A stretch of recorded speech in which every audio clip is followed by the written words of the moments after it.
I was just having a thought about some of the themes that I have seen in my personal life and my professional life throughout the years. And I've worked with people who have told me unique stories and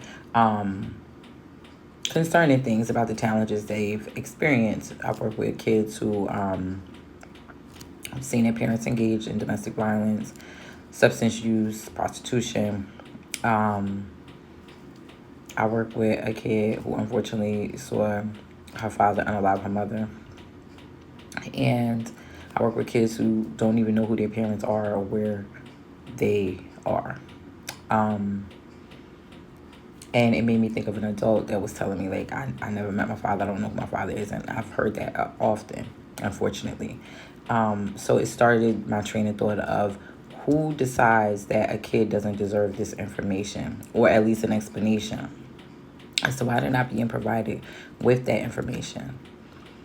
Who decided that kids who are experiencing these type of things vicariously by looking and living through abusive, traumatic situations that may not involve them directly, but they hear it or see it?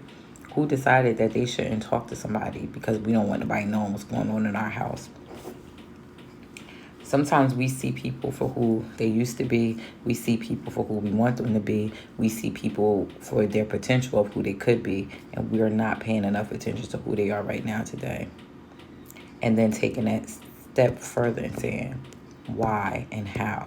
Why are you like this? How did you get this way? Most importantly, what happened to you? Trauma is normalized, and it shouldn't be, but then it's ignored, and it shouldn't be.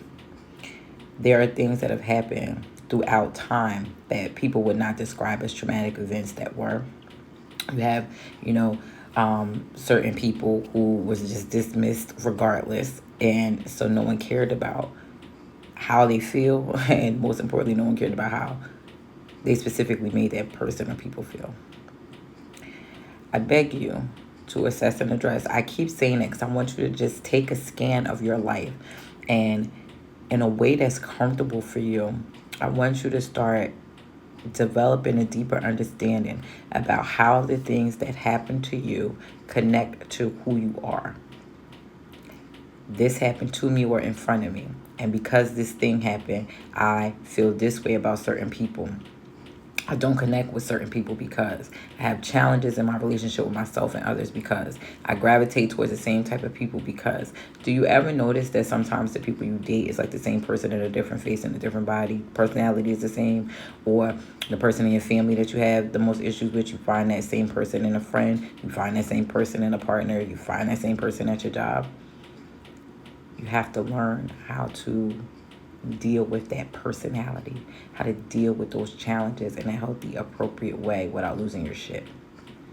Because losing your shit, crashing out, right, can make you lose your shit literally. You can lose opportunities. You can lose the things that you work for. You can lose meaningful relationships and connections. I say all of this to say, use your resources, seek information, ask questions, unlock your brain. I was listening to Redemption Song by Bob Marley like 2 days ago, and we need to free ourselves from mental slavery. The things that we watch, the things that are pumped out to us through our community, the things that are meant to harm us and keep us blind, can actually be tools and resources for us to learn, as long as you know the purpose. Again, always ask why, question everything, even me. Have a great day. Make good choices. Thank you.